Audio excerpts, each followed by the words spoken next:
halkan oo ah dooxa weyn ee caasimadda Soomaaliland ee magaalada Hargeysa waxaa ka socda ololaha nadaafadda kor loogu qaadayo bilicda dib u soo nooleynta dooxii waayo ee magaalada Hargeysa lahayd goobtan oo uu ku sugan yahay maayarka caasimadda Soomaaliland mudane Cabdikariin Axmed Mooga Liibaan waxaa si weyn uga qayb qaatay dugsiga barashada caafimaadka ee magaalada Hargeysa waxaana halkaasi ka hadlay hablaha wax ka barta dugsiga barashada caafimaadka waxaanay ka warameen inay u soo baxeen inay ka qayb qaataan ololaha nadaafadda kor loogu qaadayo bilicda magaalada Hargeysa anagoo ka soconay maxadka culuumta caafimaadka ee dawladda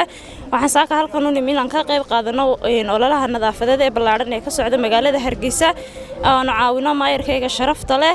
ee noo hirgeliyo noo bilaabay barbilowga fiican hadafkaygu wuxuu yahay markaan nahay maxadka culuumta caafimaadka kor u qaadida caafimaadka iyo in la helo bulsho caafimaad qabta marka waxaan nahay bulshadu waxay ka kooban tahay injineer macallin arday dhakhtar marka anagu waxaan nahay bahda caafimaadka dadka sida tooska ay u taabanayso mabdaani bulshadu gabigeedu horta way jecel yihiin caasimadda qurux badan dalkeena nadiif ah bas waxay naga maqnayd in yar ah baraarujintina maanta waan haysanaa waxaan aad iyo aad ugu wacyi gelinayaa bulshada inaynu ka wada qayb qaadano horumarka caasimadda nadaafadda rasuulku wuxuu yiri salaatu wasalaam an-nadaafatu nus min al-iimaan inaynu ka qayb qaadano nadaafadda qof walba waxa u badan ee halkan taagan marka loo eego hablo weeyaan waxa hadii aad hagaajiso gurigiina hortiisa dhagxaanta hor yaala toosiso ka kugu xigaana ribu bilaabaya marka waxaan ku waaninayaa bulshada inaynu ka wada qayb qaadano horumarinta nadaafadda gabagabadii waxaa halkaasi ka hadashay agaasimaha dugsiga barashada caafimaad Dr. Naciime Xuseen waxaanay ballan qaaday in dugsigoodu soo saari doono dad aqoon u leh caafimaadka iyo nadaafadda fayadhowrka walaal caafimaadka wad ogtihiin dadkeenii maanta waxay macaan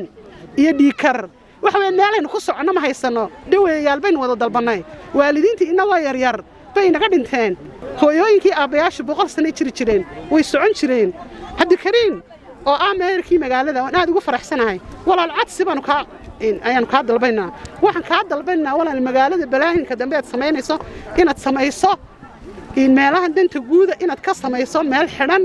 oo meel lagu socdo dawladda hoose waxaan uga balan qaadayaa Cabdikariin iyo tiimkiisa inaan u educate gareyn doono tiimka maxaa la yiraahdaa in dawladda hoose aanu hayjiinka sidii looga soo saari jiray wadanka iyo nadaafadda inaanu ka codsan doono TV-ga qaranka inayna siiyaan channel wacyigelina oo ama bilo ama laba bilo waxaanu tababaraynaa ciidamada